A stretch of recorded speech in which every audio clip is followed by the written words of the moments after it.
Jack Meyer. I'm an interviewer for the Public Library of Cincinnati and Hamilton County. I'm interviewing Bill Beltz on September 28, 2006 at the Hyde Park Library. Our camera operator today is Kelly Otterbein. Bill, first, we really appreciate your coming in and taking part in this program because you appear to have a very interesting story to tell us. Let's start, though, by going back and telling us a little bit about your situation before the war, how you came to sign up, and how you chose the Army Air Corps, and then go on from there. Yeah. Well, the reason I was here, and I went to school here, the University of Cincinnati, in the co-op course. I hope you know about that. Yeah. And I had graduated in June of 1940. Then I was working at that time at the Cincinnati Milling Machine Company, manufacturers, and they were doing a lot of, and I had co-op there. And of course, as usually often happens with co-ops, they ask you to stay on, which is a nice part, and I did, and got a deferment and so on. And then after December 7th, 1941, they looked over the deferments again, and they thought, here I was, 24 years old, single, so I was in good health. And so along came February the 18th, and I had received my summons from the draft board, which is just across the street here. And on February 18th, 1942, group of us got there at 6 o'clock in the morning. I think about a dozen or so from the same draft board. Took the streetcar downtown, and if you know the Dixie Terminal downtown, we transferred to a car that would take us over to Fort Thomas, and there we were. And they were expecting us, and things went pretty fast. And it was snowy, and damp and cold. And I'd never been more cold except the winter I spent in France. Then we spent a few weeks there, and my family picked me up on a Sunday, and we got to see me in a uniform, and I don't think they were too thrilled about the whole thing. But anyhow, I was shipped out to Shepardfield, Texas, and that was basic training. And from there, went through New Orleans on the train to West Palm Beach, Florida. And we didn't know it then, but they were getting us all prepared to fly down to Brazil. So they told us to appear at so-and-so in the morning, and there was a truck, drove us down to Miami, and two Eastern airline pilots drove us down to Belém, B-E-L-E-M, Brazil, which took 2 days. There was no night flying at that time, and we went down and stopped in Haiti, and stayed overnight, and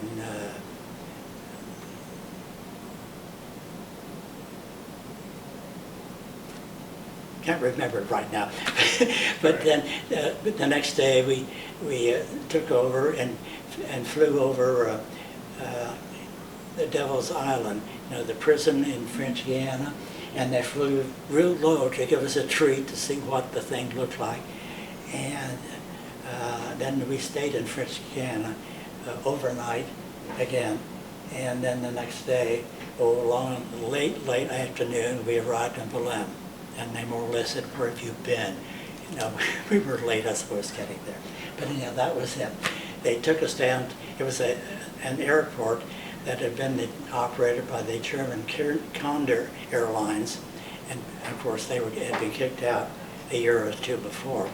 And so they put us up in the hangar, rows of cots, not many rows, there were only 75 people there. And our introduction to that, we walked in, there was some GI leaning out of under his mosquito net, vomiting. I mean, what a place we're getting into. But it went on from there. And in about 6 months or so, we had a barracks built, and we all moved into those. And that was much nicer. Incidentally, they gave us, we went on passports to get into there. They were not really at war yet, so we all had passports. And they gave us $4 a day to live on. And we had to buy our own food and prepare our own food and all that sort of thing, but none of which was very good. The best thing they had there were the fruit, the oranges and bananas grew there, and pineapple. And at one time later on, we had to live a couple of weeks on that because the ships bringing supplies down got torpedoed off the mouth of the Amazon River, and they were bringing supplies for us. And finally, it got so bad they issued us meal tickets, one ticket for each meal each day. So if you ate more than 2 meals at one time, you had to get 2 tickets, you know. And so by the end of the month, it got pretty bad. People were running out of tickets, and others were passing through when they started bringing the planes down, which was the real reason to be there. The people say, "Where are all your fat people?" There weren't any. We had all been on a real diet for about a month or so. Anyhow, we were glad to see them get through. And they had no lights on the field, so there was no night flying. And the people came in and they surveyed for miles out in the jungle to put up the lights to get in on. And then they had the night flying, which meant we were in operation 24 hours a day. Now, what was the purpose of this field? Was it to protect convoys or to ferry planes over to Africa? Or I should have said that because the Air Transport Command's mission was to ferry the planes from wherever in the United States over to Africa, okay, and India and Middle East, and some of them would end up in China. Okay. They called that flying the hump when they would go into China, and they had to use air mass for that to get over to China. Okay. Then later on, they sent us about, so in our group, I think there were 25, so that made 100 people there to get this thing moving. And then they sent us about 50 more, and we all went, hooray, hooray, there we got some help. We were working 2 shifts. I was a sergeant major, as it turned out, with a pretty heavy day job. And I worked in the weather service at night because they had to have more people on there to observe what was going on. And they had a code for that, but we had a man on the weather team that he broke the code that they were using. It must have been real simple. Not to degrade him, but that's what it is.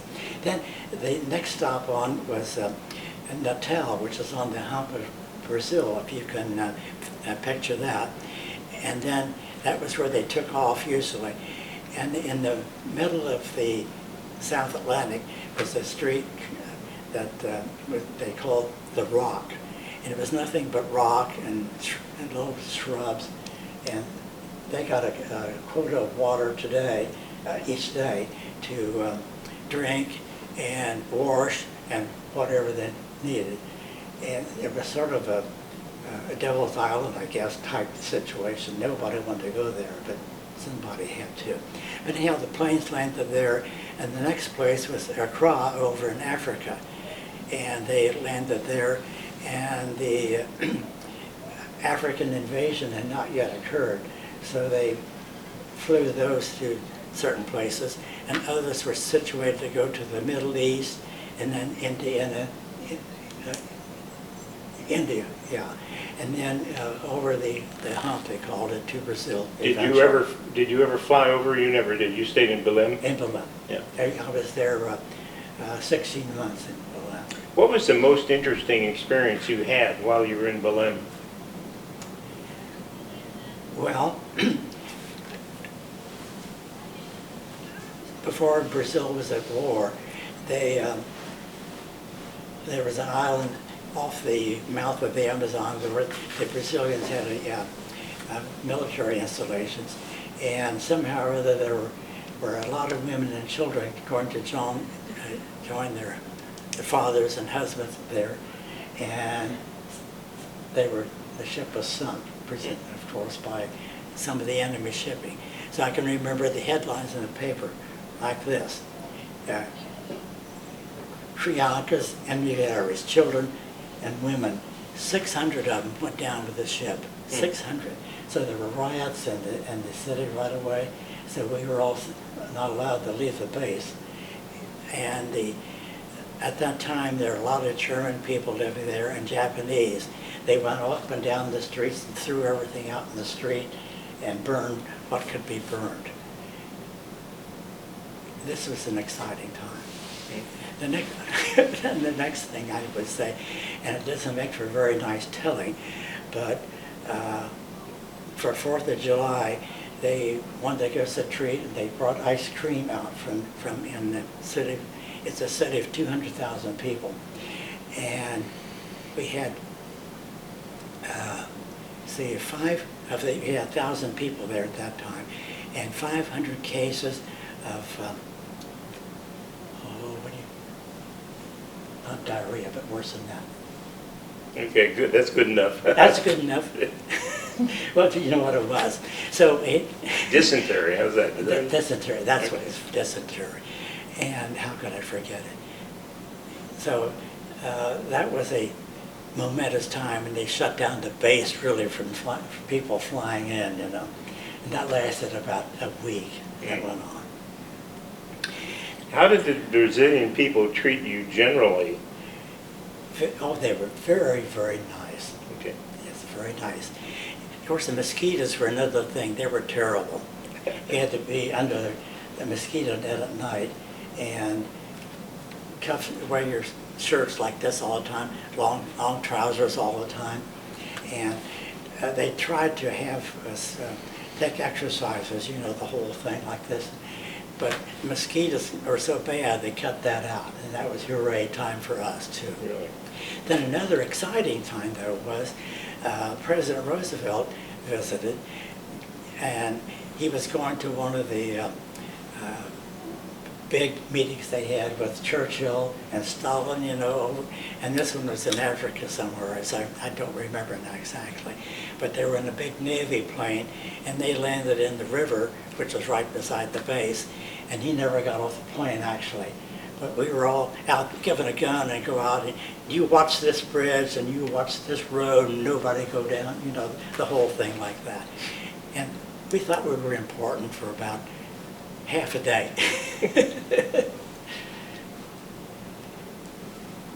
And there was a nice time to that too. It wasn't all bad. There was a nice beach we heard about 20 miles down the river. But the only thing was, there were those piranha that they eat meat, you know, and everything like that. But they told us, as long as you have sand beneath you, you're all right. So we believed it. But you had to go on a boat to get there, which was about an hour's ride. And that was a good time to meet the Brazilian people, too, because they would be there for an hour and they would talk, and we would try to talk with them, and we got along pretty good in this way. Learned a lot about them. Did you learn any? They speak Portuguese, don't they? Yeah. Did you learn much? I did, but I've forgotten almost all of it by this time. This has been over 60 years by this time. Oh, yeah. And I can remember a few things. I remember a telephone number there. Zeronov. That was our telephone number. I knew how to say that. So anyhow, then in 1943, they came through with people interviewing people who wanted to go to officer candidate school. So I thought, that's for me. So I did, and then along about late August, I got the orders to come back to Miami, Florida, and went. Stayed there overnight, and a good friend of mine came back to a different officer candidate school, and so we came together, and we went to eat in the mess hall there, and we heard the people behind the counter said, "What language are those guys speaking?" we didn't realize, but we were speaking Portuguese and English together and never realized that we had done this. But we soon got over that. Anyhow, I went to the officer candidate school at Palm Beach as that worked out. And we had lived in places all up and down the Palm Beach, at the hotels that had been there for years and years. And we had to learn to keep it clean, and if you had a hair in the tub, you had to do several trips on the rifle, much older, you know, for that sort of thing. But I guess that happened to everybody. Unfortunately, I had a cousin at that time who lived in Coral Gables, and they took me out to eat a couple times into their home, and that was a nice experience. Then, the best thing that happened then, they asked for people who were interested in the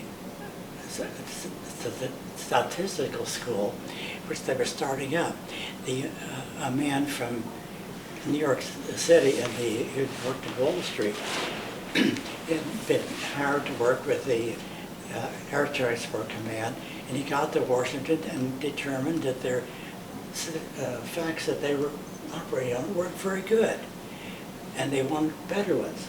So they found out too that I had taken this, I went to UC, a whole year's course in this, so I was in, like right now. So we went up to Harvard Graduate Business School, and it was dead of winter, December, January, cold, in a dormitory along the Charles River there, and the wind would blow. And we had to take PT and walk across the bridge to wherever, swim, of course, and come back all wet. Yucks. It was bad. But not too bad that it didn't get through. And then after that, there were three of us assigned to a place out in California. Well, back up a minute. At Harvard, what did you study? Statistics, and then to learn how we were to go to the different air bases and train people to properly fill out the forms and define them for us, and I really enjoyed that. That was very nice. I liked it too. Palm Springs, you know where that is in California? Yep. Weren't we hitting all the places though? Yeah, you had some pretty good shots here. So there were three of us from Harvard assigned to this. First, they took us down to Washington, and where the headquarters was in the Pentagon, and they were very nice to us there, and took us to the war room with all the maps and buttons and all that sort of stuff, and said they were going to be very proud of us. Well, that did something for our egos, of course. So then we went out to Palm Springs, and there was another graduate from the same school. He must have been 3 classes ahead of us, I suppose. And he was supposed to acclimate us to working on a base. Out there, the sand was terrific. It's in the desert. And every night you had to go like this on your bed to get rid of the sand and shake your covers in. But all in all, it was very good. So, see, where was the next place? Oh, then 2 of us went to Brownsville, Texas. And that was where, at that time, they were training the WASP, the Women's Army Service Pilots. So there again, it was practically a desert too, but nevertheless, it was a decent community. Very nice people there, and a lot of civilian workers. And we got a man who'd worked in Alaska for some reason. He'd been transferred to Brownsville, and he had worked in that same course up there, an enlisted man. So he knew everybody, how to talk to these people, so we got along fine. Then along and see, after this was in August, again, of 1944. I got the letter to come back to Cincinnati. That's at that time was one of the headquarters for our kind of thing. And then I was off to Washington.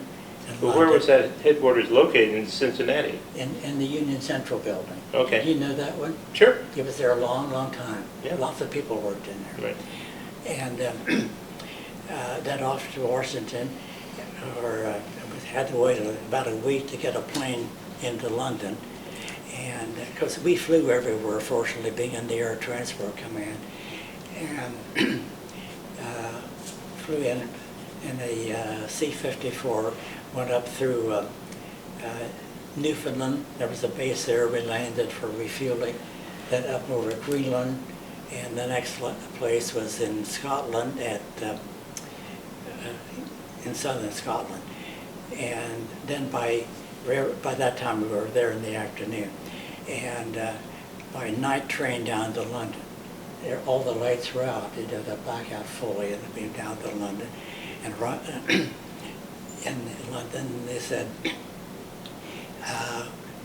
you'll be sent in a taxi to where you're going to stay. Well, I got in the taxi. Believe it or not, there was some officer in there with his friend from London, whom I knew in Cincinnati. Yeah. And right away he said, "Where are you from?" "Cincinnati."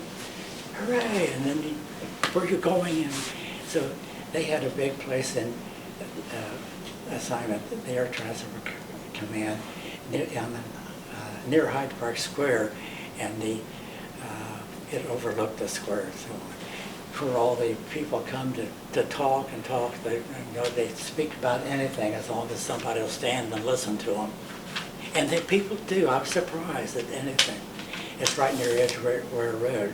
And I formed a friendship with the man in this was working there. And he said, "Well, we're probably going to send you over to Paris as soon as they open up Orly Airport," which had just been, these pictures I showed you here, had just been freed in August 25th. That's when those pictures occurred. And I got there about 2 to 2.5 weeks later, and at Orly Airport, and it had been bombed to smithereens during the fighting over that. And they had a place where a lot of German dead had been buried. And of course, that was awesome. I had never seen anything like that before. And the building, fortunately, this was middle of September, and it like it had just been through, so it was not cold at all yet. And but soon the Germans came to take all those graves away. Oh, once incidentally, this was later on, went to the headquarters building, and there were 2 German officers sitting there, and they were captains being flown to the United States, which was, I'd never seen a real live German officer. So that was an experience to see that. And this was pretty routine. I contacted all the departments and went over what they were reporting. They went with them. And there again, it was very fortunate. Several of the enlisted men had been brought over from England who'd done the same sort of thing in England. So they knew just right away what the people to see. And one I had directly assigned to me had worked over in England, and as he said, as far away as they could get. It's called Land's End in England, 6 way out in the ocean there. A place called St. Morgan's, and he carried on about that. We had people from up in northern Scotland, and that was supposed to be the Devil's Island of that up there, that sort of thing. And then I had to go to Le Havre, and where they had a place, the same sort, to make reports, to be sure they knew what they were doing. And then in the south, went to Dijon and Lyon for that. And then, Now, how did you do that travel? Was that by train or did no, we always went by air. Oh, really? That's a fortunate thing. Yeah. Okay. And one of the flights, I think I was going to Reims at this time, I met some of the people who were there for the entertainment, you know, and we had a big time talking to them. And I'd seen one of the plays that this woman had been in, you know, that sort of thing. And then a good thing happened. A good friend of mine from Cincinnati, Cliff Reibold, was in the 9th Air Force, and he was a aide to a general and had use of a car. That was nice. And we went around a lot, and he had said, if you go to Reams, be sure and go there. So I did at one time. And this was after the war, but he was stationed there during partly of the war, and when the armistice was signed was there. And he was there with the whole stuff. Then, also, this is a personal thing. One of my aunts is also French. My part of my family is French too. And she said, would you check up on a family that she always corresponded with, and of course hadn't during the war. So she gave me the address, and fortunately it was Maison Lafitte, which is just about 50 kilometers out of Paris, on the railroad. I could go there, so I did. And this was later on in the, it was about April, I think, of '45 by the time I get all of this other things done up. And I got there, and I went to the door and knocked on the door, no answer. And I knocked some more, no answer.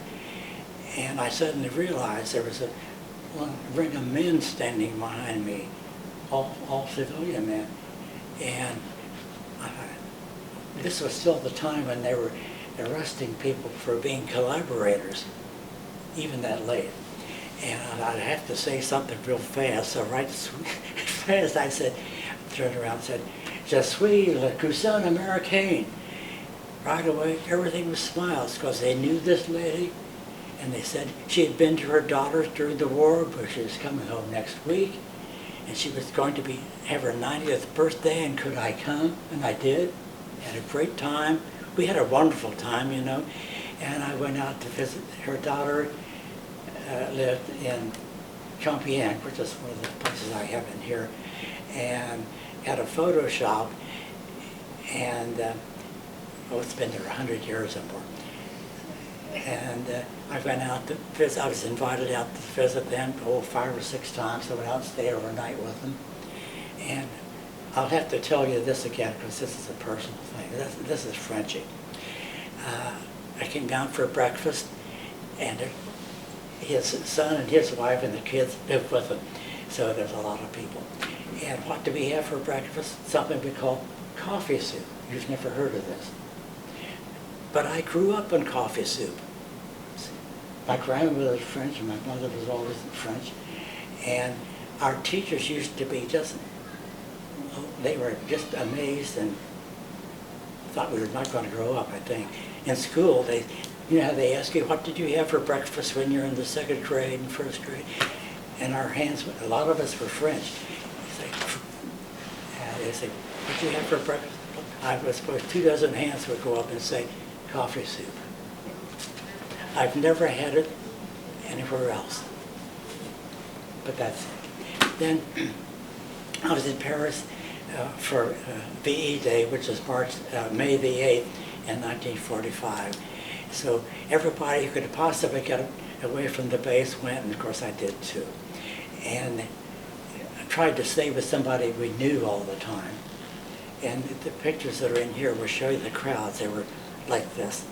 And walk along the Champs-Élysées and Place de la Concorde and all the streets, you know, that I knew so well by that time.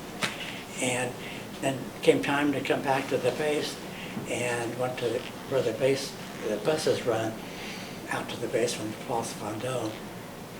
There's the place to ride. So, about a dozen of us rode on the top of the bus, 10 miles to the base. And I think the driver was especially careful that nobody fell off. The buses ran on fuel and charcoal at that time too. There was no gasoline. Well, another incident came up, and it helped him. I think that I was being a statistical officer. And the gas pumps, they thought somebody was stealing their gas. that they got. And because they were getting it in gallons, and I went to look at the pumps and right away knew what it was. They were pumping it out, you know what, Liters. liters. Yep. Yeah, so that solved that. But there were spouts after that one too. So, What's your most memorable military experience during that time in Paris? I really think the May the 8th, when that everything was so marvelous, and the feeling you just felt was just wonderful, you know, that this was over with. And of course, it was 6 months before I got home. You know, I came home in December finally in 1945. It's very nice. Horribly seasick on the way home. Ah, you didn't get to fly. That's one time we didn't. And only the people who were disabled who got the fly. And it was on a victory ship, if you know what those are. Not very big. And we got down to the, see, we left Le Havre, yeah. Got down there to the ship finally, and I thought, gee, this is going to be all right. Big. But I found out they had 2 ships parked like this, and I was just seeing the one over here. And they had, we slept 9 deep, you know. Maybe you did this, I don't know. But and they had on the base 1,100 colored troops, and they didn't let them up on the deck at all. They did us for a couple of days, but then we got out of the channel into the ocean. This was in November, and the boat goes like this and go like this, and when it would go like this, here was the propeller up here in the air, no water, and the thing would shake like this, and everybody was sick. I do pain sick. That's my first experience. Well, that was basically a cargo ship, and they just had all the bunks down in the they put them in the various holds. Mm-hmm. Incidentally, later after the war, I think this was 1980 or 81, went on a cruise from Greece into the Mediterranean, and got down there to get on the boat. I said, that's I can hardly say. That was a converted ship to a tourist ship. But fortunately, just for the day. But I got seasick anyhow, because it was in about this time of the year, and they said that the weather gets pretty bad in that time of the year. Our party was sitting on the deck, you know, jollying up and talking and laughing. Pretty soon, spray in your face, you know. And they had on the ship, it was a day thing, they had hundreds and hundreds of people from the Middle East, and there was big robes and caps, you know, and they were down rolling on the floor sick. Hundreds and hundreds of them. I think they said 800. And that didn't help any. Well, I think that, and that's your asked part question to ask me. That's well, let's go on now. Where did you get discharged? At Harrisburg, Pennsylvania, whatever that name of that was. Okay. What was the name? I have no idea, But it was out on the countryside, and okay, and now, so you came back to Cincinnati. came back to Cincinnati. And what did you do in civilian life after that? Well, you know the Travelmobile Company? Mm-hmm. I worked for them for 2 years, and then I put in for one of those, I wasn't satisfied there, agencies that take your biography and where you've been and so on, and one of them called me up, would you be interested in working for this small family-owned company? I said, well, depends. And I worked for a couple of men who were German Jewish who came here in 1939 and started up a business in machine tools. That figures, that's the reason they came to Cincinnati. One of the brothers had been living in Berlin, and one in Turin. Torino in Italy.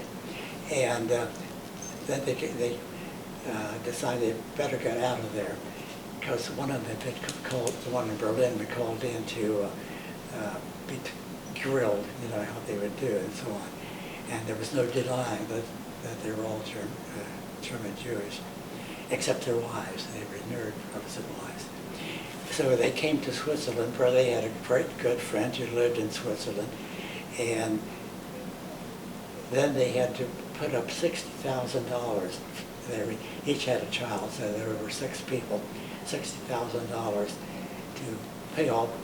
It was graft, I presume. I don't know that part. And so this man said, I'll get it for you. So he went down his back, came down with gold bars, which they have in Switzerland, and handed them over and said, here you are. So they were forever indebted to him. And he came, and I went to work for him in LA, and I've been a great, good friend of him.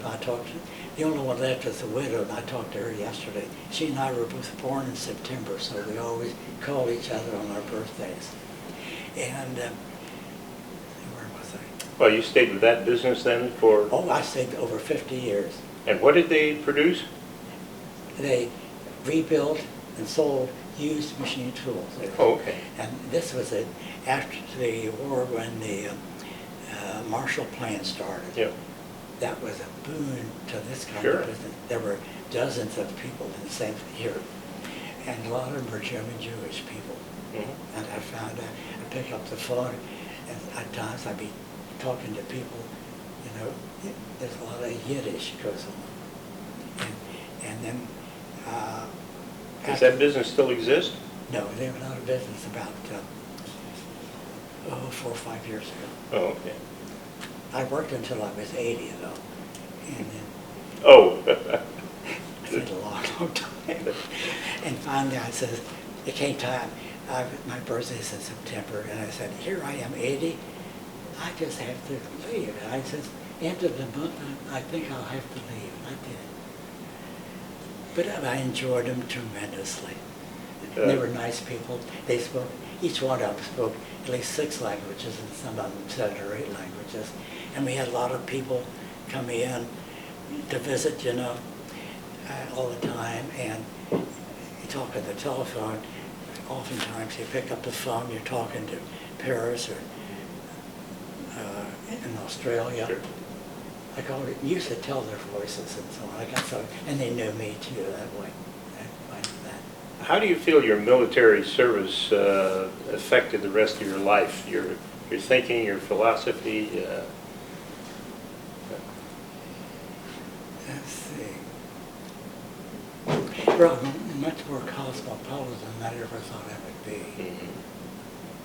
And the people in France I still keep up with us, and they call it, my daughter and her husband visited them about 2 or 3 years ago, and in Compiègne, and where the photo shop is, and they walked with my daughter and her husband down the street in Compiègne, and of course they're well known there, and so they introduced them to practically everybody. They meet our cousins from America, you know, this kind of thing.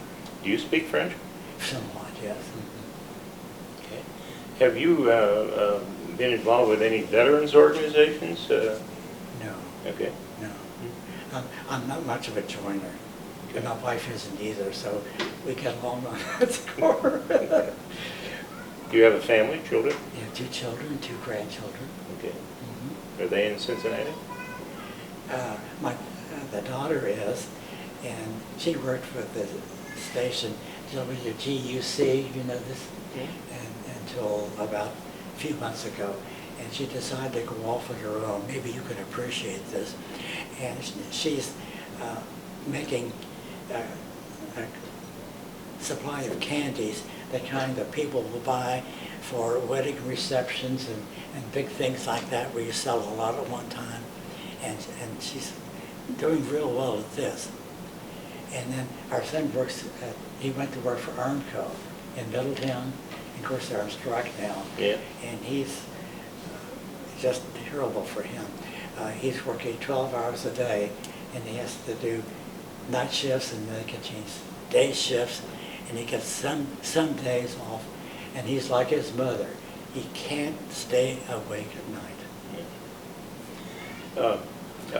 I meant to ask you, what you took your degree at UC. What did you study at UC? What's your degree in? In business administration. Okay. Okay. Anything else? This is your chance. Any other memories or things that you think about that during the period of your service that we should talk a little bit more about? I met a lot of people I have enjoyed very much to know, and they're all practically all dead. Yeah. Really, I was 89 about 2 weeks ago, and you see people like this age, they're mostly gone. My father was right. He said he was 90 something. All my friends are dead, and nobody to talk to. He said, you know, I'm practically there. And Expand on that a little bit. I didn't. Oh yeah. There was one night. It's on the route to Rivoli. If you know Paris at all, and you don't. And now the Louvre, I told this, is across the street, and of course, and then the river's on the other side of the Louvre, and then the Place de Concorde is at the right end. Then there's sort of a park in there, and they've since built an entrance in there. But it's grass and shrubs and some trees, and then the actual museum starts. So one night, the hotel, this shook like this, you know, and of course you don't know what's going on in the middle of the night. And somehow a German pilot in his small plane had gotten through the defenses somehow and dropped a bomb in there, and didn't do any damage except to the shrubs and the grass. Though at the same time, I didn't tell you this before, he dropped a bomb on the one of the railway stations, the one that runs out of Paris to Brussels. And then there's a place that's called, anyhow, it's in southern Paris anyhow, but it's sort of a working section, and dropped on something there. 3. I don't know who ever explained that away. I never read or heard of who did this, you know, and how this plane got in there. Did you go into the Louvre were the pictures all taken away, or was there damage there? During the war, they were taken away, Mm-hmm. and the way that it was done, it's right on that river, and they arranged to get a bunch of, there's boats they have on the river, come there at night, and everything was arranged for it, and they took them secretly into these boats and took them away on the Seine River and stored them away some building pretty far away, but on the river. And then they brought them back. I have pictures of this. Well, So the Germans apparently didn't locate them. Well, they were there. Because they took a lot of the things. Yeah.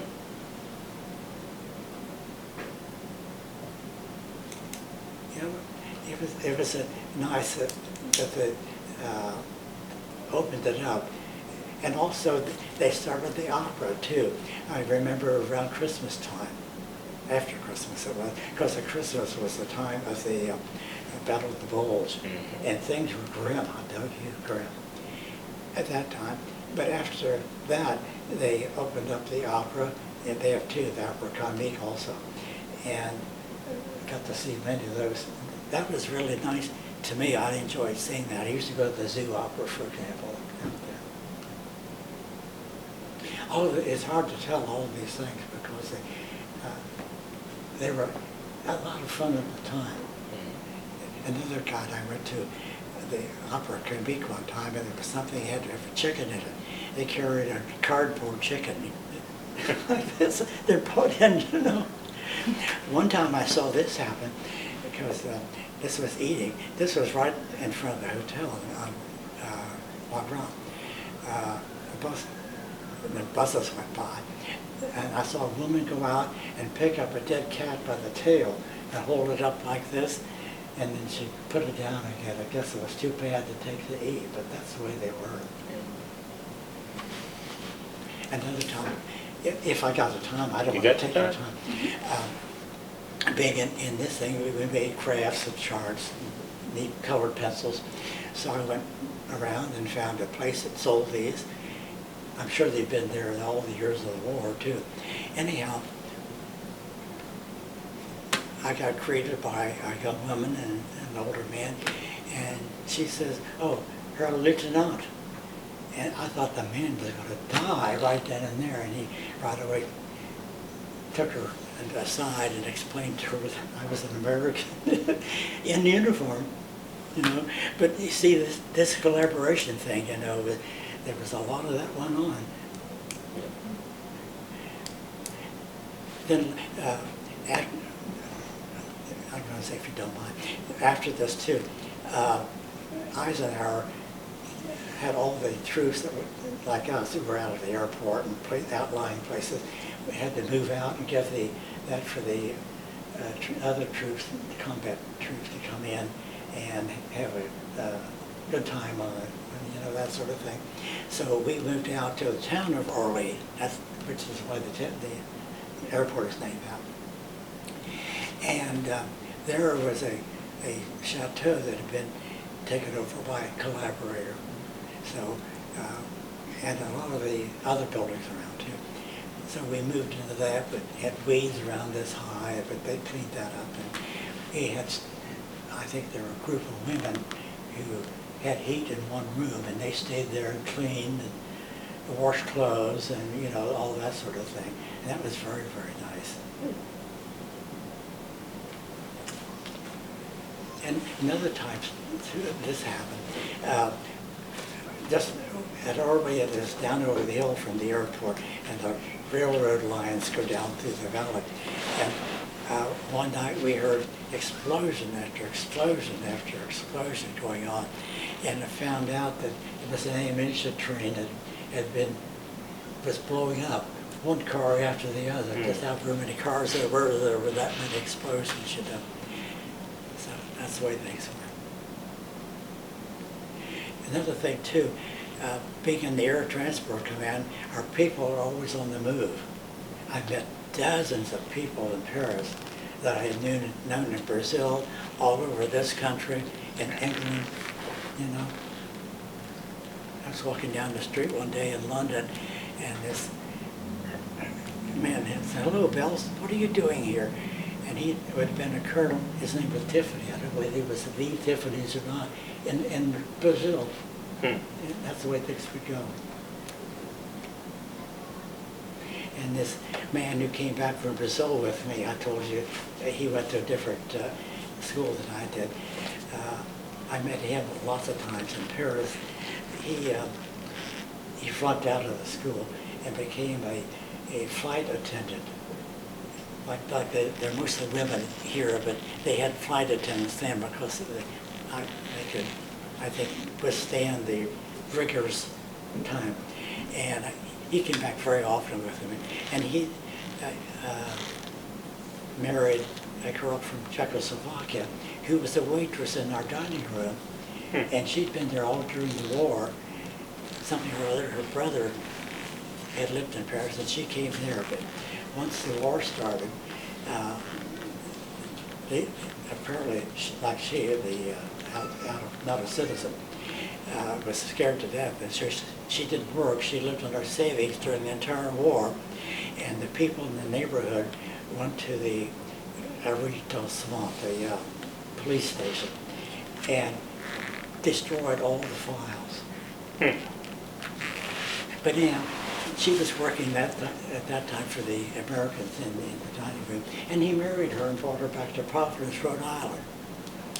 And I visited him there, and I took some people one of us, my relative, and a couple of others, and they were amazed at how well we knew each other and had things to talk about, you know. Of course, she spoke pretty good English by this time. It was very nice. But then, we always exchanged Christmas cards. So the Christmas cards began being returned. And the next year, and finally I sent a card with the name on it, and I said on the outside, "Would somebody please answer this?" And somebody, a relative did, opened it and answered it and said, well, they both died last year within 6 months of each other. And that's the way things have been going, you know?